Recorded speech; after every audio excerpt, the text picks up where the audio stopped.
भारत के ऐसे वैज्ञानिक जिनको की मर्डर किया गया था। नंबर 1 पर है डॉक्टर होमी जहांगीर भाभा। इनका जन्म हुआ था 30 अक्टूबर 1909 पर और वो एक इंडियन न्यूक्लियर फिजिसिस्ट भी थे, जिनको कि हम the father of Indian nuclear programme भी कहते हैं। वो जब कॉस्मिक रेज के ऊपर काम कर रहे थे तब उन्होंने एक मैथमेटिकल मॉडल डेवलप किया था जो कि ये एक्सप्लेन करता है कि हाई एनर्जी पार्टिकल्स मैटर के साथ कैसे इंटरेक्ट करता है।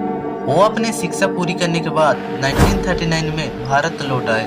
वो भारत लौटने के बाद बेंगलुरु के इंडियन इंस्टीट्यूट ऑफ साइंस में जुड़ गए और फिर 4 जनवरी 1966 के दिन उन्होंने पीएम ऑफिस को एक रिपोर्ट जारी की। उस रिपोर्ट में उन्होंने कहा था कि आप अगर इजाजत दो तो हम 18 महीने में आपको परमाणु बम बनाकर दे सकते हैं, लेकिन उनके इस बातों को किसी ने लीक कर दी।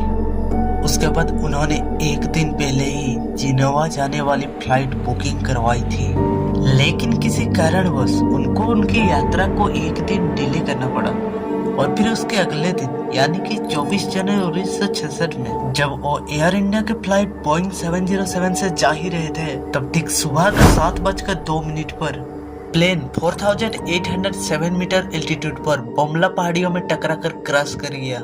सभी लोगों को लगा कि ये एक हादसा था तब तक जब तक कि प्लेन की ब्लैक बॉक्स को ना जांचा गया था। जब प्लेन की ब्लैक बॉक्स को जांच किया गया तब पता चला कि प्लेन में एक छोटा सा ब्लास्ट किया गया था। छोटे से ब्लास्ट से प्लेन डिसबैलेंस हो गया और फिर क्रैश कर गया था। छोटा ब्लास्ट इसलिए क्योंकि किसी को पता ना चले कि प्लेन को जानबूझकर क्रैश किया गया था।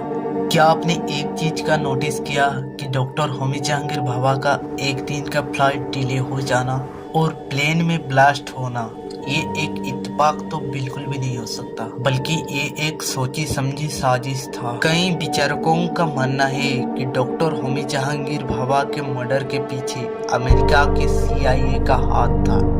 नंबर 2 पर है डॉक्टर विक्रम साराभाई। उनका जन्म 12 अगस्त 1919 के दिन गुजरात के अहमदाबाद में हुआ था।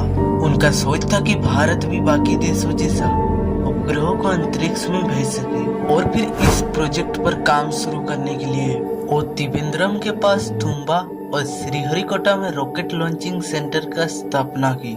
उनके इस योगदान को देखते हुए भारत सरकार ने 1966 और 1967 में उनको पद्म भूषण उपाधि से सम्मानित किया था और फिर 20 दिसंबर 1971 के दिन जब वो उनके साथियों के साथ तुम्बा गए हुए थे जहां पर कि एक रॉकेट का लॉन्चिंग थी, लेकिन दिन भर वहां का तैयारी देखने के बाद जब वो होटल लौटे तब उसी रात को उनका देहांत हो गया। लेकिन मैं आपको बता दूं कि एक दिन पहले सब कुछ ठीक ठाक था। उन्होंने कई वैज्ञानिकों के साथ बैठक भी की थी। विक्रम साराभाई के मरने के बाद जब उन बैठक में बैठे वैज्ञानिकों को पूछा गया कि क्या विक्रम साराभाई का उस रात तबीयत खराब था, उन्होंने बताया कि नहीं, हमको ऐसा बिल्कुल भी नहीं लगा कि उनका तबीयत खराब है, बल्कि वो एकदम सुस्त व्यक्ति की तरह लग रहे थे। क्या आपने एक चीज नोटिस किया कि एक सुस्त इंसान होटल के अंदर जाता है और फिर सुबह होते ही उसका मौत हो जाता है? ऐसा तो एक मर्डर की ओर इशारा करता है। और फिर कोई विचारकों का मानना है कि डॉक्टर विक्रम साराभाई के मर्डर के पीछे उन्हीं लोगों का हाथ है जो लोग की होमी जहांगीर भाभा की कातिल है।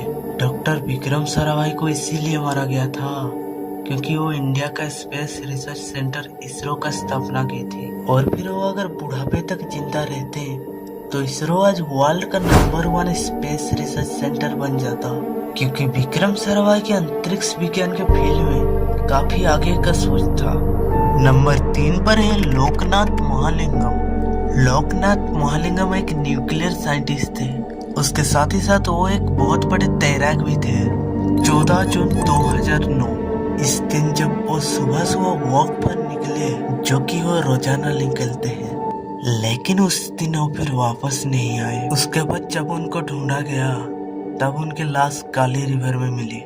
लेकिन ध्यान देने वाली बात यह है कि एक वैज्ञानिक जो कि बहुत बड़े तैराक है, उनका नदी में डूबकर मरना ये तो कुछ हजम में नहीं आता। हमारे इंडियन साइंटिस्ट के साथ आखिर ऐसा रहस्यमय तरीके से मौत क्यों हो रहा है? 2009 से 2013 के बीच में कुल 11 साइंटिस्टों की मौत हो चुका है।